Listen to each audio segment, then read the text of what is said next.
Hello everybody, welcome back. It's been a while since I last posted. I got busy with my day job and just some generic housework that needed to get done. And another thing that happened this summer was my air conditioner died. So that's about $13,000 of money that could have gone into projects. So not a whole lot of funding available to move forward with some of the projects. So I took a break for a little while and just did some housework. Starting to kind of recover a little bit from that, but not fully yet. It's going to be a long time before I fully recover from that in terms of being able to spend money on projects. But in the meantime, we're still working on the Mercury. We haven't touched the Jaguar in a little while. Yeah. Anyways, so I'm gonna change the channel up a little tiny bit, being that we don't have funding for any really cool projects.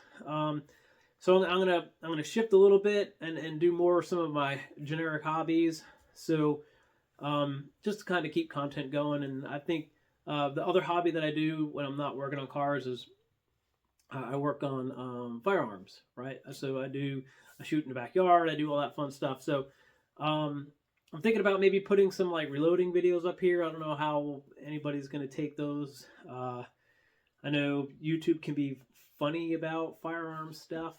I've never posted anything with firearm stuff before, but so my big hobbies that I do when I'm not doing car stuff is I'm usually doing something outdoorsy or something with firearms, right?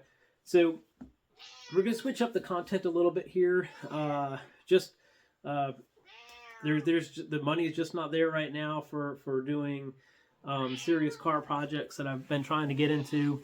I know we've been trying to get this Mercury up and running and get the Jaguar up and running, and I got some other projects going on in the background that can't really move forward on without a little bit of funding to get some parts. So we'll see what happens.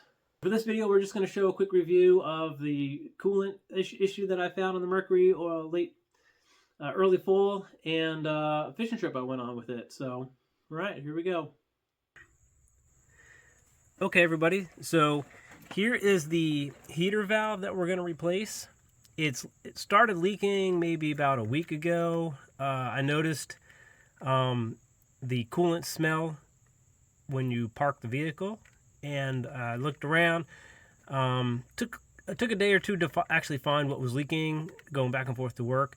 Once I figured out that it was this piece, and this is just a plastic piece, I stopped driving the car, because if this breaks, coolant will go everywhere and you will have to tow your vehicle home, and that's, a couple $100 as opposed to a $25 part.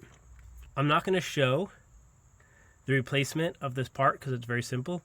You undo this hose clamp, you undo this hose clamp, you pull the hoses off, you pull the piece out, you replace this connector and that connector, and you put it back in. It's very simple, but it needs to be replaced just for drivability. It doesn't leak a whole lot, but it does leak enough to where after about 100 miles you got to add a little bit of coolant. So when it's under pressure and you move this around, you definitely can see the coolant just it'll start squirting out a little bit. So I need to replace this before it completely breaks. And just so you're aware, this is the part number.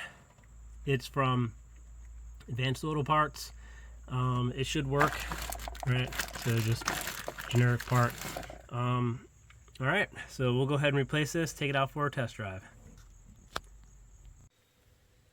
Okay guys, so it's been a few weeks since we replaced the diverter valve here, and that does not leak anymore, so that's good news.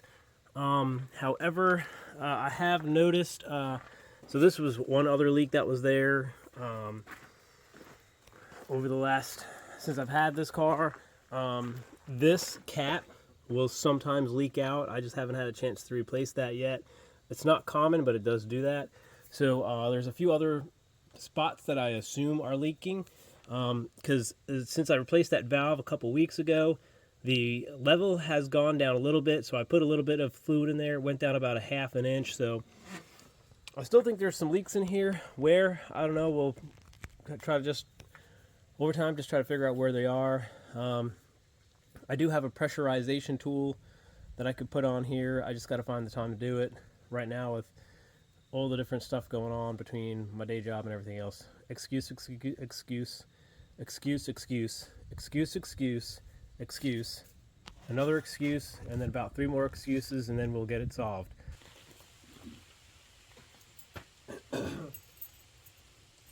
Alright guys, so heading out fishing here. Still haven't fixed the electronic button for this yet. That's fine. But just some waders. Always need a hat. Vest full of random fishing gear. On the back of my vest, I like to put net if you need it. Of course, tackle box full of everything you've been collecting since you were 5 years old. Water bottle. And a banana.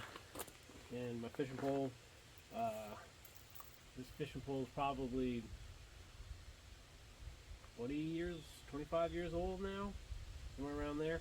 Obviously the banana is much younger than 25 years. Alright, so this doesn't fit in the trunk obviously. It's too big, it's not a break apart, so let's head fishing. So we're on the way to the fishing hole. It's not the quietest driving car, it's got a lot of wind noise in the driver's side door. Even though it sounds like I got the windows open, I really don't. It's smooth enough though. The ride's comfortable. It does slip in 3rd and 4th gear under light load, so I need to check levels when I get back to the house later this weekend. And I mean, otherwise it's not a bad car. It does what it's supposed to do. I still haven't fixed the heater situation down here, so we'll see. See if we can't get the transmission to slip so you see what it sounds like.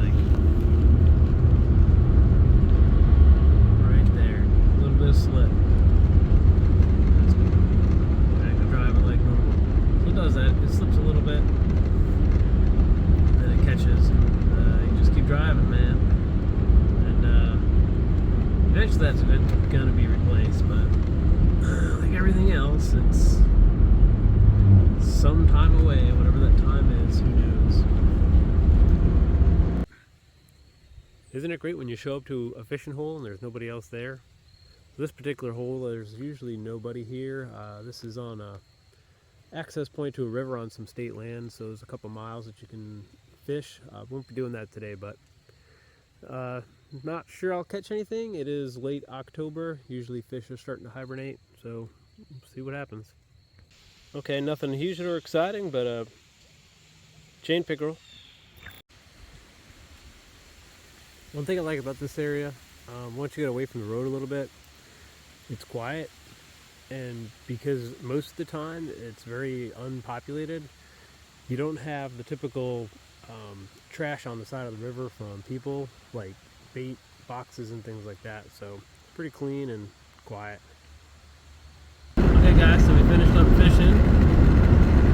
Really didn't catch much or anything except for some chain pickerel.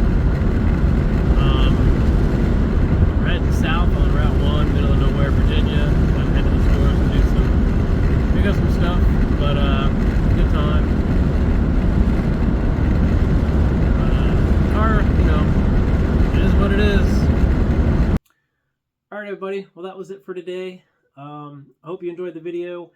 Like I said, we're going to change up the channel just a little tiny bit, more so because the funding is just not there for projects right now. So it might be you know, a few months, 6, 7, 8 months, could be a year before I recover fully from the AC unit that I wasn't expecting to go up dead.